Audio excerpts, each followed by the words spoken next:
ഇന്ന് ഏതായാലും നല്ല പണിയാണ് കിട്ടിയ കേട്ടോ. ഇതുവരെ നല്ല മഴ പെയ്യണമെന്ന് വിചാരിച്ച് നിന്നപ്പോൾ ഒന്നും മഴ പെയ്തിട്ടുണ്ടായിരുന്നില്ല കേട്ടോ. ഇനി 4 ദിവസത്തേക്ക് മഴ പെയ്യണ്ടെന്ന് വിചാരിച്ചപ്പോൾ ഭയങ്കര മഴ വെച്ചാൽ നമ്മൾ ഇതിലൊന്നും തളരൂല കേട്ടോ. ഇതിലും വലുതിൽ നമ്മൾ തളർന്നിട്ടില്ല. പിന്നല്ലേ ഇത്.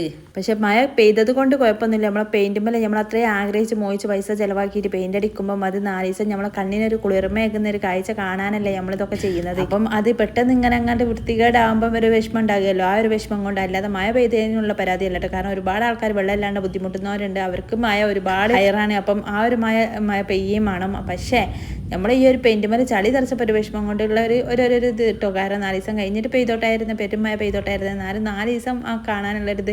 അതിൻ്റെ മുമ്പ് മഴ പെയ്തപ്പോൾ ഒരു വിഷമം കേട്ടോ. വീട് വലിയ കൊട്ടാരല്ലെങ്കിൽ എൻ്റെ സ്വർഗ്ഗമായിട്ടത്. കാരണം എന്ന് വെച്ചാൽ നമ്മളെ സമാധാനം എല്ലാം എനിക്ക് കിട്ടുന്നത് എൻ്റെ ഈ വീട്ടിലാട്ടോ. വലിയ കൊട്ടാരങ്ങളോ വലിയ ആർഭാടങ്ങളോ എൻ്റെ വീട്ടിലില്ല. ഒരുപാട് ഇല്ലാത്ത സംഭവങ്ങൾ വീട്ടിൻ്റെ ഉള്ളിൽ സൗകര്യങ്ങൾ കുറവുള്ള ഒരുപാട് കാര്യങ്ങളുണ്ട്.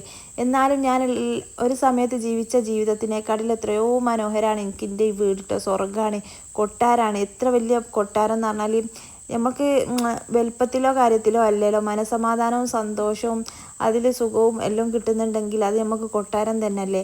കാരണം ഇന്ന് വരെ എനിക്കതൊരു കൊട്ടാരമായിട്ടാണ് എൻ്റെ വീട് തോന്നിയത് കേട്ടോ. കാരണം മേലോട്ട് എടുത്തിട്ടില്ല. വീട്ടിൻ്റെ ഉള്ളിലാണെങ്കിൽ ഒരുപാട് പരിമിതികളും കാര്യങ്ങളും സൗകര്യക്കുറവും ഒക്കെ ഉണ്ടെങ്കിലും ഇതെനിക്കിന്നും എൻ്റെ കൊട്ടാരമാണ്. ആ കൊട്ടാരം നല്ല വൃത്തിയിലും വെടുപ്പിലും അതേപോലെ എനിക്ക് ഇഷ്ടം കേട്ടോ.